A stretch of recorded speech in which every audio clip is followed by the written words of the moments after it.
All right, YouTube, here's what we're doing today. It'll be kind of fun. I'll try to video this the best I can. I'll have to see if I can set my camera up somewhere. But what we have is for my Z900. We've already done the tires, done some stuff, ECU flash, things of that nature. So the next thing we're doing is getting rid of that hunk of junk right there.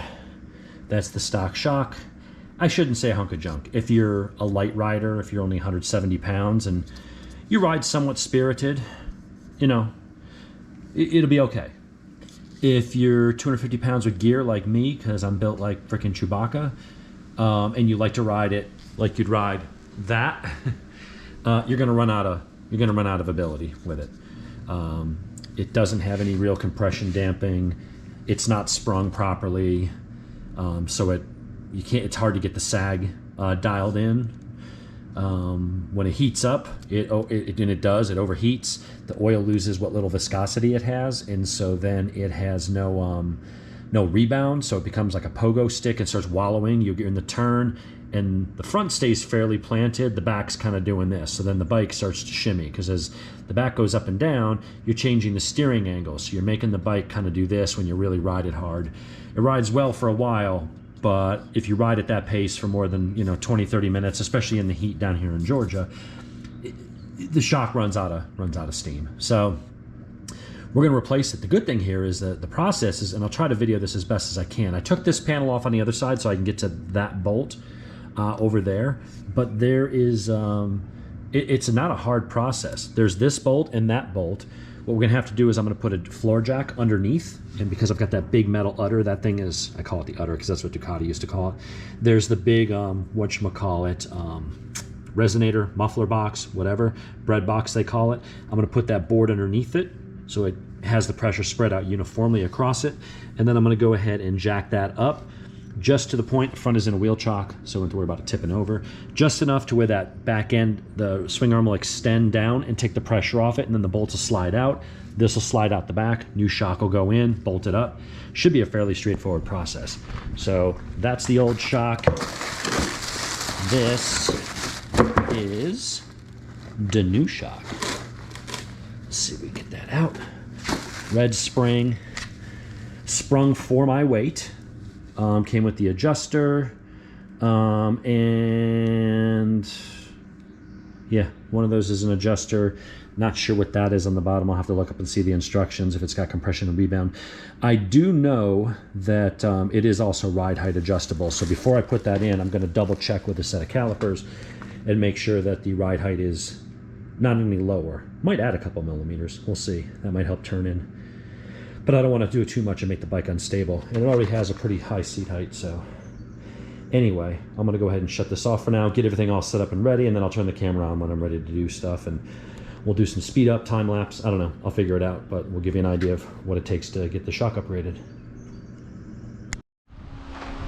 All right, first thing we had to do, take off the seat, take off that side panel, and then there was another small cover, looks like that. They covered, I guess that's the ABS unit. So you need a 14 mil socket. It's gonna go on there. You've also got to kind of snake this one in and around to get it up in there on the other side of that bolt. You may not be able to see it up in there. It's hard to see, but that is on it. So I'm gonna have to hold that and then use this 14 mil on the other side to loosen that bolt and get the nut off. I believe the nut is on this side.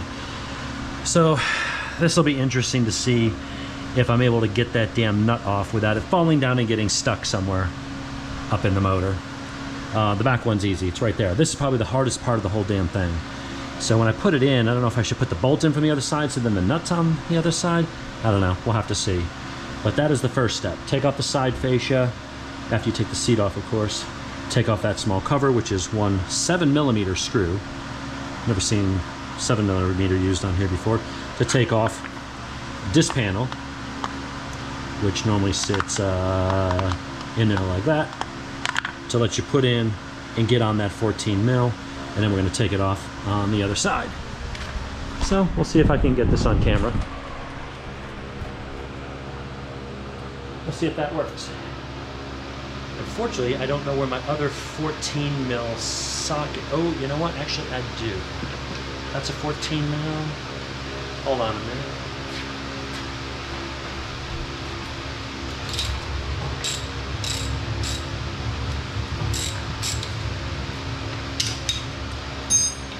Of course not. That won't reach.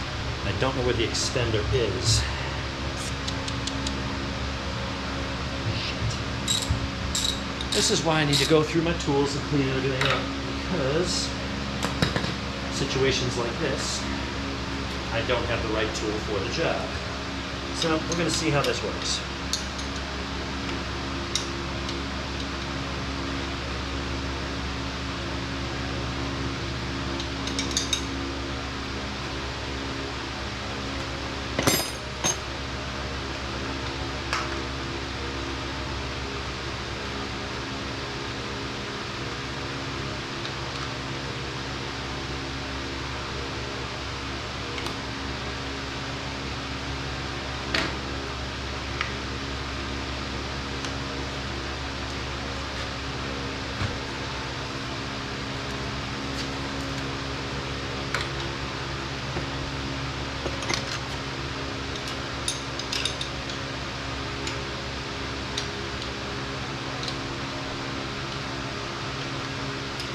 This isn't gonna work.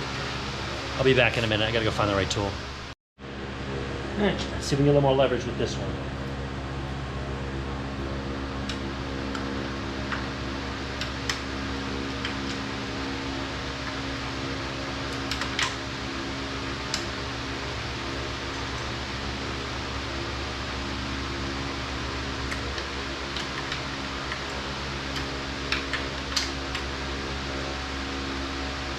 Yep. And I can spin the nut off with the other side.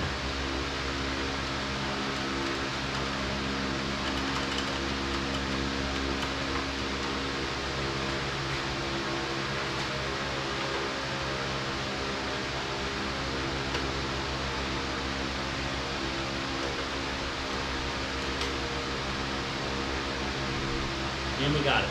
When I put it back in, what I'll probably do with this nut is I'll electrical tape it a little bit on the end so I can slide that in there without it coming undone. And then once it's on, I'll just pull the thing off. So we'll set that aside.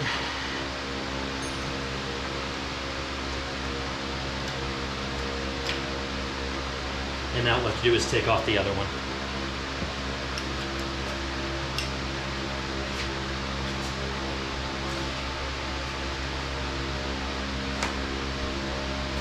I think for that I'll use this.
Yeah, let's get that loose.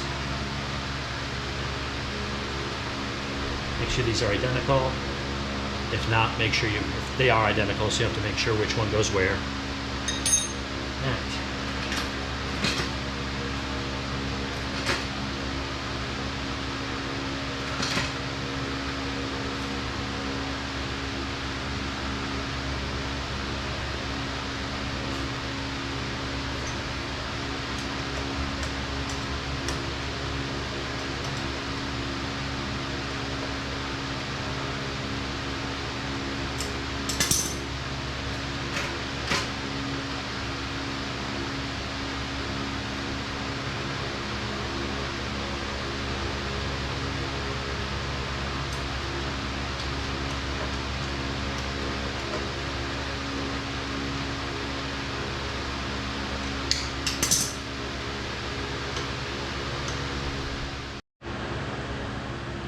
We got one bolt out. Now this is loose. So at this point, I should be able to just wiggle that top bolt out. Okay, top one is shorter. The top one is definitely shorter than the bottom one, so you want to make sure you remember that.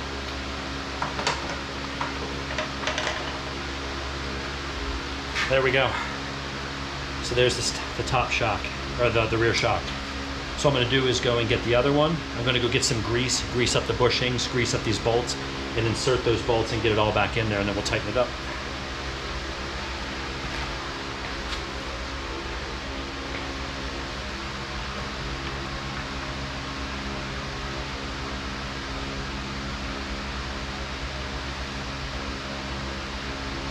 This one's lighter and prettier. Red springs, definitely the fastest colored spring. Let me go get some grease.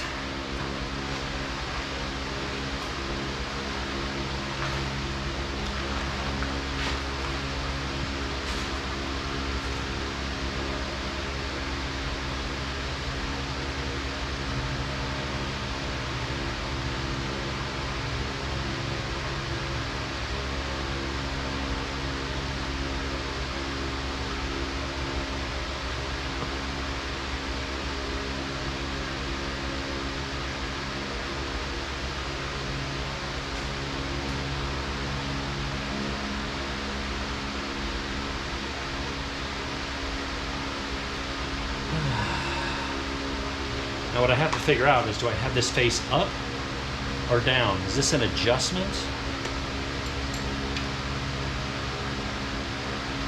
I don't think so. I think that's if you've got that reservoir. Well, let me go check the instruction manual. Probably a good idea, right?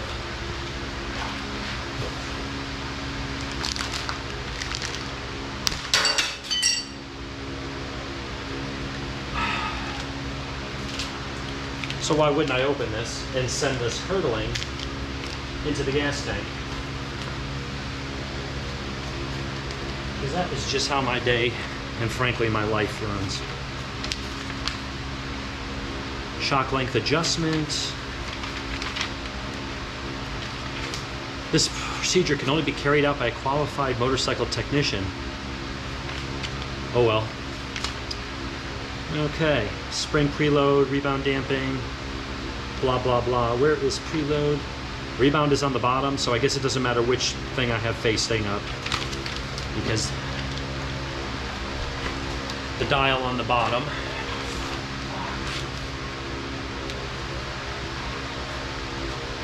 Good. So we're gonna put this in.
There we go. Those are in. I'm going to put on the nights, tighten them up, and then we'll button everything back up, and then we'll come back and we'll talk about adjustment and setting the sag and all that good stuff. But at this point, I can let the weight off the jack. Everything's in there tight. So let me get this buttoned up. We'll take the grease off, wipe up any excess, and then we'll go into the suspension setup. All right, so at this point, we're all done. The biggest pain in the ass about this was me not having my tools sorted and cleaned. So having to search around for the extension that I need. So that's sort of on me, and maybe that's a sign that I need to tidy things up a little bit. But you can see the shock is in, looks good.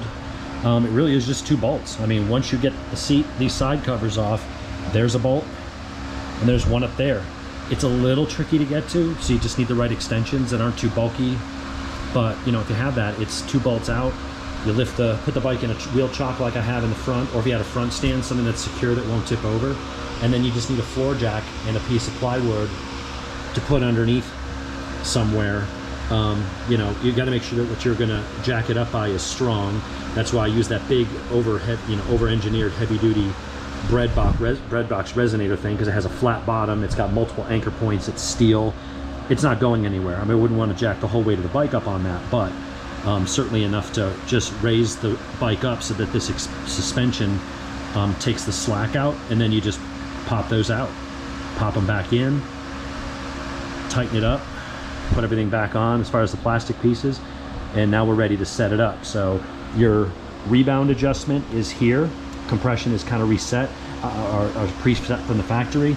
You can loosen these 2 nuts here if you want to play with the ride height. I might try adding 1 millimeter or 2 of ride height, but for now I just want to start with stock so I can get a baseline. So what I'm going to do now is use the included tool that they give you, and I'm going to use that to adjust these collars, and then I'll be able to go and start dialing in my sag. So my goal here is, and once I've set that sag, I'll have to probably reset the front, because I don't think the rear was ever really set properly. So I'm going to do 30 millimeters of sag in the back. That's with me in gear on the bike. So I want to adjust the preload to get that 30 mils of sag, and then once that's set, then I'll go back and recheck the front, just in case it affects the front. It usually doesn't, only by 1 millimeter or 2, but I figure if I'm doing this anyway, why not? So we'll go ahead and do that, and then at some point, maybe even later today, I'll get out and do a quick riding video, hit a couple local twisties, and just see if there's a difference, if it was worth the $400. I can't imagine it wouldn't be. Anything's better than that stock shock, so stay tuned, and we'll be back in a few. All right, we're back. It's all buttoned up. I've set the rear sag. I want to play with the rebound a little bit and get that dialed in, and just double check the front. This is about, I didn't count how many turns, but you can see about how many threads are showing. So if you want, let me see if I can get this really steady. You can pause the video, and if you want to count threads, that's how many to get with gear. I'm in like the low 240s. You throw on gear and stuff, I'm closer to 250. So I set, originally I was going to go with the 30 mils in the back. I went a little softer than that. I went closer to like 33 to 35. That was what Dale Walker had recommended for this bike, just to give it a little bit more compliant, not quite so harsh. I used 30 to 30 rear, 40 front on the other bike, where I'm really riding it like a sport bike. So here I aimed for 32, and I think I got like 33. So just a tiny bit softer. I didn't want to put too much in there. I can tell just by sitting on this thing, it feels like the rear is sitting up. So I was thinking about adjusting the ride height. I am not going to do that. The back was sagging pretty good before, so now I've just got to reset the front, make sure my sag is set. But this, I can tell the rear is sitting higher now. With the old shock, that one over there that's going to be in the trash bin, it would, how is it described? The length of the spring compressed, uncompressed was like 190 millimeters, and you could go, or it was 200 millimeters, but you could go down to like 190, but anything less than that, and you didn't really change the ride height, just the way it was sprung.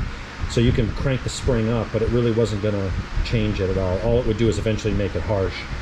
So I don't think I ever had the rear sag even remotely close So bouncing on it feels good. I'm gonna put it down, and actually I'll use this so I can look at the video and see. I'll play with the rebound, but the object is, you know, you want the front to match the back. Sometimes the shock may now be better than the fronts. Before, the fronts forks, the show is they're okay. They're single function forks. They're not the big, the BPF, the big piston forks.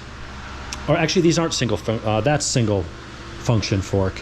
This one is some kind of weird one where you've got ample compression, but you've got ample preload, but you've got the rebound and the compression. I had to basically dial in all the way. That's why I think I just need to go to thicker oil. But they were still better than the stock shock. Now I think the shock is better. So when I'm setting this up, and I'm not an expert on this, I've had a lot of bikes, and I've listened to Huey and Opie and folks that do suspension for a living. So I've learned a thing or two. So I need them to match. So that's what I'm going to do now. So I'm going to put the camera here, and then I'm going to see if I can feel it and see it from what I'm doing. What I want to do is push down on the center of the tank, and I want to see if the bike goes down and comes up at the same rate. So the front is about as good as I can get it. I need to now make the back match that. If the back is stiffer than the front, it's going to compress slower, so you're going to see the bike doing this. I want the bike to come down and go up at a steady rate, whatever that rate ends up being, to match the front. What I don't want to see it is doing this. The front goes down faster than the back rebounds faster than the front, because that's going to create it. When you're in the turn, you want the bike, if you hit a bump, to want the bike, even if it's on its side, to work as a whole. You don't want it to start pitching and stuff, because it changes your steering angle. So not only is the bike wallowing up and down, but it will make you wallow left or right. So let's see if we can do this.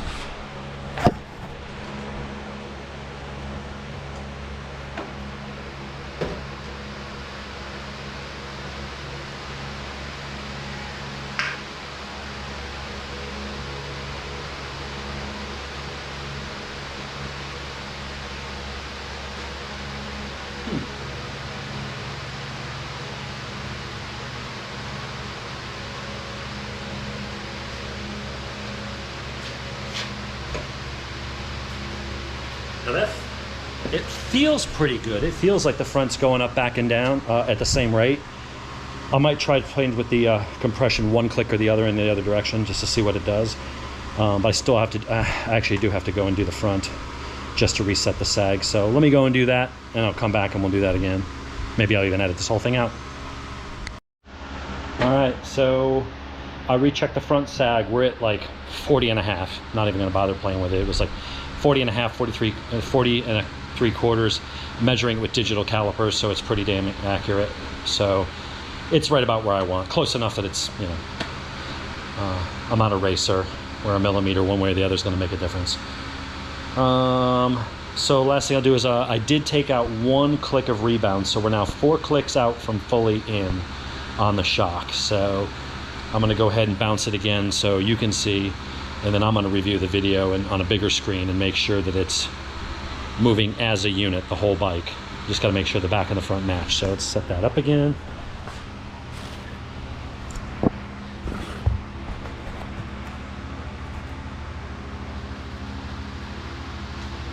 All right.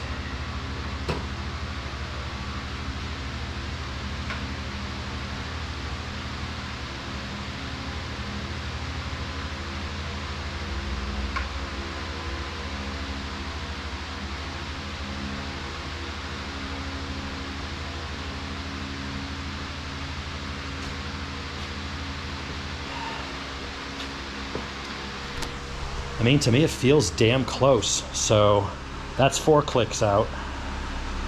It's going to be 3 or 4. And maybe as the shock wears in, I'll have to adjust it again. But next thing to do will be to go take it for a ride. So as a tutorial, I'll cut this up and try to make it a little less of me monkeying around and fumbling for the right tools and looking like Mr. friggin' Magoo. Just to show you how to install and how easy it was, and just talk about the things you want to check. And then I'll do a separate ride video later. So there you go. Beautiful bike.